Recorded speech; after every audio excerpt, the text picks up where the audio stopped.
পাকিস্তানে রাজনীতির এক নতুন অধ্যায় শুরু হতে চলেছে।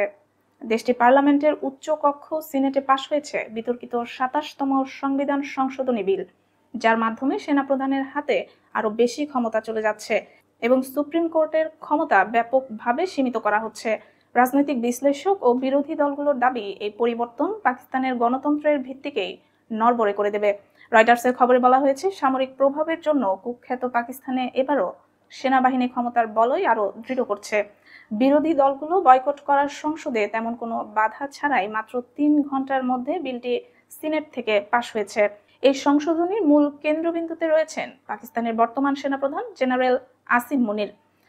সাম্প্রতিক বছরগুলোতে তিনি আন্তর্জাতিক পরিসরে আলোচনায় উঠে এসেছেন, বিশেষ করে মার্কিন প্রেসিডেন্ট ডোনাল্ড ট্রাম্পের ঘনিষ্ঠ সম্পর্কের কারণে।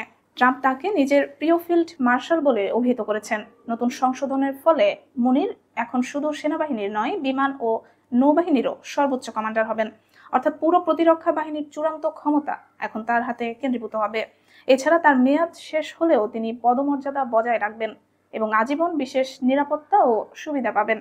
এ পর্যন্ত পাকিস্তানের সেনাপ্রধান ছিলেন বিমান বাহিনী ও নৌবাহিনীর প্রধানদের সমমর্যাদার।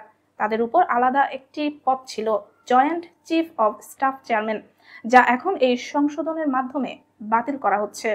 অন্যদিকে বিচার বিভাগের উপরও এসেছে ব্যাপক পরিবর্তন।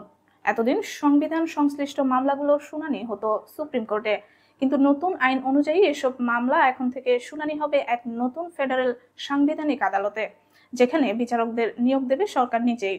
সমালোচকদের মতে, এই পরিবর্তনের ফলে সরকার বিরোধী মামলা বা রাজনৈতিক সংবেদনশীল বিষয়গুলো সরকারের সরাসরি প্রভাবাধীন আদালতে যাবে, যা বিচার বিভাগের স্বাধীনতার জন্য এক বড় আঘাত।